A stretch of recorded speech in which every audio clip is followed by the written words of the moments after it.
pač dejavnost, kjer gre za prostovoljno udeležbo. To je super, ampak treba je vedno vedeti, kakšen je motiv, ki je otroka tja pripeljal.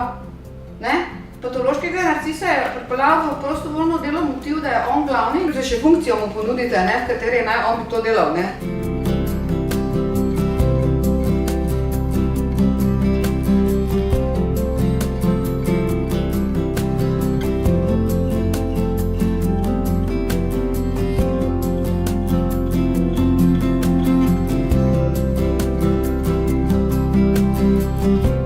To bi bil naš študij, v katerega lahko stopi samo nekdo z referencami, torej vsaj 4-letno dela v polju in mora biti aktiven v polju.